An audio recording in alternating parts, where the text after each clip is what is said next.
क्या हुआ? जब अयोध्या में रामलला की मूर्ति में सांसें चलने लगी। ऐसा चमत्कारिक दृश्य महसूस करके साक्षात पुजारियों के भी रोंगटे खड़े हो गए। अभी जब इस घटना के पीछे का चमत्कार देखेंगे तो रामलला के दीवाने हो जाएंगे। शुरुआत करने से पहले अगर आप भी एक राम भक्त हैं और सच्चे सनातनी हैं तो वीडियो को लाइक जरूर करें और कमेंट बॉक्स में सच्चे दिल से जय श्री राम अवश्य लिखें। आज अयोध्या में रामलला को देखकर करोड़ों लोगों की आंखें या तो नम हो गई हैं या फिर कोई खुशी से झूम रहा है। और हो भी क्यों ना, 500 साल का इंतजार आखिरकार खत्म जो हुआ है, हर किसी की जुबान पर बस जय श्री राम का ही जाप है। अब आपके मन में भी एक सवाल जरूर आ रहा होगा, आखिर रामलला की मूर्ति का रंग काला क्यों है? रामलला की मूर्ति का निर्माण जिस पत्थर से किया गया है उसका नाम श्यामशिला है। इस काले पत्थर को कृष्णशिला के नाम से भी जाना जाता है। यही वजह है कि रामलला की मूर्ति काली है। इसके पीछे यह भी एक कारण है कि वाल्मीकि रामायण में प्रभु राम के सांवले रूप का वर्णन किया गया है, जिसके चलते उनकी मूर्ति का निर्माण इस पत्थर से किया गया है। लेकिन रामलला की मूर्ति को इस पत्थर से ही आखिर क्यों बनाया गया है? इस सवाल का जवाब आपको इस पत्थर के गुणों में देखने को मिल जाएगा। दरअसल रामलला की पूजा के समय उनका दूध से अभिषेक किया गया। अब इस पत्थर के गुण के कारण दूध में किसी भी तरह का बदलाव नहीं होगा। इस दूध को पीना स्वास्थ्य के लिए हानिकारक भी नहीं है। इस पत्थर का 1000 साल तक कुछ भी नहीं बिगड़ जाता है। इसमें किसी भी तरह का बदलाव नहीं होगा। अब दोस्तों, एक ऐसे चमत्कार के बारे में हम आपको बताने जा रहे हैं जो साक्षात रामलला के गर्भगृह में हुआ है। आखिर किस तरह रामलाल की मूर्ति में सांस चलने लगी? आज की वीडियो में बड़े रहस्य से पर्दा उठने वाला है और यह चमत्कार साक्षात मुख्य पुजारी जी ने महसूस किए हैं। वीडियो को अंत तक देखें और इस चमत्कार को आप खुद महसूस करें। सत्येंद्र दास राम जन्मभूमि के मुख्य पुजारी हैं। वे आज से नहीं बल्कि पिछले 32 सालों से रामलला की पूजा करते आ रहे हैं। रामलला की पूजा के लिए उनका चयन 1992 में बाबरी विध्वंस से 9 माह पहले हुआ था। सत्येंद्र दास की उम्र अब 80 वर्ष हो चुकी है, लेकिन इसके बावजूद भी उनके स्थान पर रामलला की पूजा के लिए अन्य मुख्य पुजारी का चयन नहीं हुआ, बल्कि सत्येंद्र दास ही मुख्य पुजारी के रूप में नए मंदिर में राम जी की पूजा करेंगे। उन्होंने सन 1939 में घटित एक ऐसे चमत्कार के बारे में बताया जिसे देखने के बाद मुस्लिमों भी होश उड़ गए थे। ये घटना उस समय की है जब 23 दिसंबर 1939 में अचानक मस्जिद के अंदर रामलला की मूर्ति प्रकट हो गई। शहर का हर शख्स जल्दी से जल्दी राम जन्मभूमि की ओर जाना चाहता था। लोगों में कौतूहल था कि रामलला की जो मूर्ति रहस्यमय तरीके से विवादित मस्जिद में प्रकट हुई है वह दिखती कैसी है। तब कुछ मुस्लिम लोगों ने यह विरोध किया कि मूर्ति को रात्रि के समय कुछ हिंदुओं ने यहां पर गैर कानूनी तरीके से रख दिया है। तब सत्येंद्र दास भी उस आंदोलन का हिस्सा थे। उस समय वहां पर एक बहुत ही बूढ़ी महिला मौजूद थी जो हमेशा से ही रामलला को अपने बच्चों के रूप में देखती थी। जब उसने प्रकट हुई रामलला की मूर्ति को देखा तो उस बूढ़ी मां की आंखें ममता से भर गईं। उन्होंने रामलला की मूर्ति को अपने गोद में लिया और उन्हें दुलार करने लगी। उनकी आंखों में आंसू थे, मानो कई सालों बाद एक मां अपने बच्चे से पुनः मिल गई हो। यह नजारा देखकर वहां खड़े हिंदुओं की भी आंखें नम हो गईं।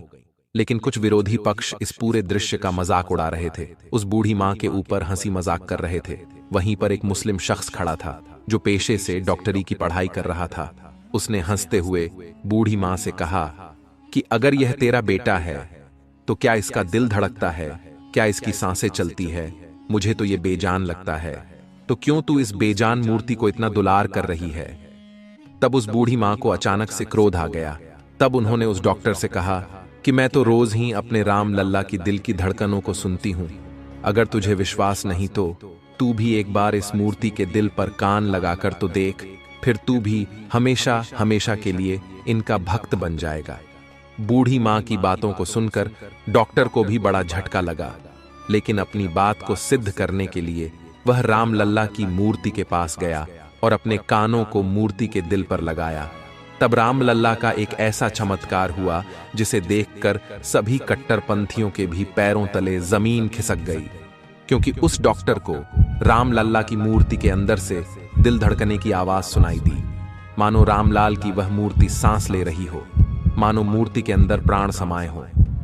इस चमत्कार को महसूस करके वह डॉक्टर पसीना पसीना हो गया।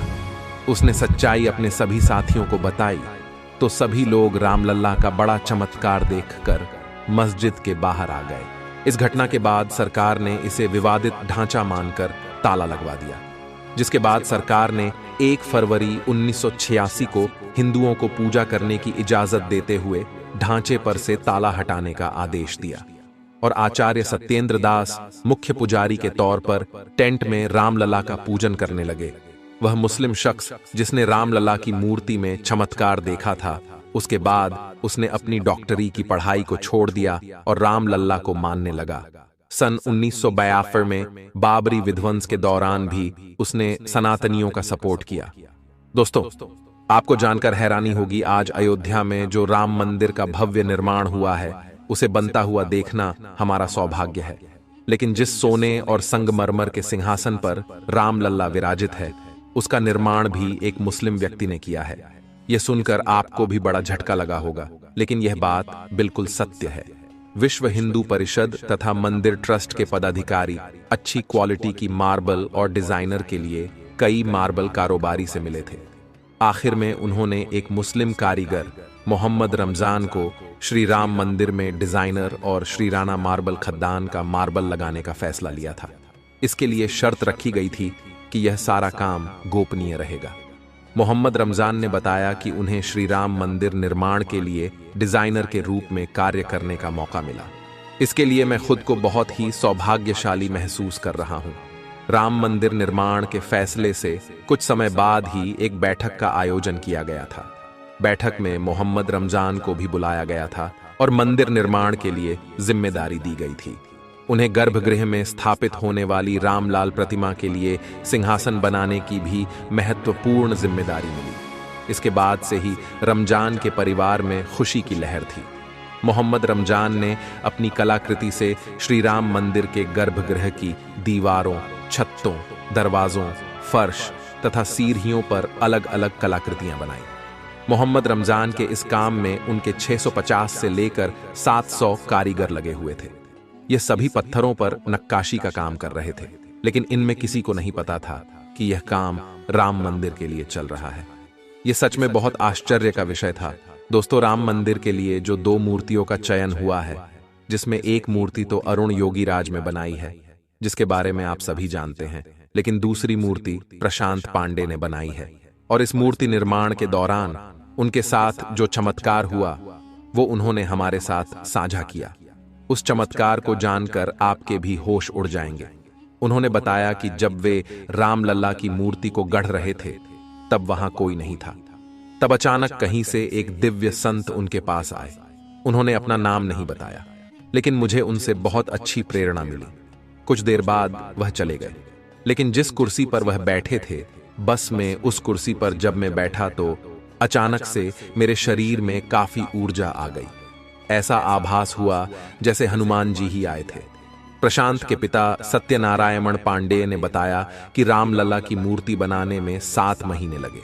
ऐसा लगा जैसे 7 पीढ़ियों की यात्रा हो गई। सफर ऐसा रहा जैसे प्रभु श्री राम हमसे चर्चा कर रहे हैं। हमें ऐसा लगता था कि प्रभु हमसे बात करते थे। उनका चंचल भाव नजर आता था, उनकी आंखें मूवमेंट करती थीं। धर्म ग्रंथों में अयोध्या को देवताओं का नगर कहा जाता था, क्योंकि जब प्रभु श्री राम यहाँ पर लीला रचने के लिए जन्मे थे, तब उनकी इस लीला को अपनी आंखों से देखने के लिए कई देवी देवताओं ने यहाँ प्रजा के रूप में जन्म लिया था, क्योंकि वे उन्हें अपना राजा मानते थे। उन्होंने राम राज्य में कई सुखों को देखा और अपने जीवन को धन्य किया। आज जब अयोध्या में राम मंदिर का इतना भव्य निर्माण हुआ है, तो ऐसा लग रहा है मानो कई दिव्य शक्तियां अपना आशीर्वाद बरसा रही हैं। चारों तरफ काफी सकारात्मकता है और कई चमत्कार एक के बाद एक हमें लगातार देखने को मिल रहे हैं। यह हमारा परम सौभाग्य है कि हम राम मंदिर को अपनी आंखों से बनता हुआ देख पाए हैं लेकिन कार सेवक के बलिदान को हम भूल नहीं सकते। आप भी नीचे कमेंट बॉक्स में उन्हें श्रद्धांजलि जरूर दीजिएगा। अगर यह वीडियो आपको पसंद आई है तो लाइक जरूर करें और जल्दी से हमारे चैनल को सब्सक्राइब करके बेल आइकन को प्रेस कर ले, ताकि आपको हमेशा ऐसी सत्य घटनाएं देखने को मिलती रहे। हर हर महादेव।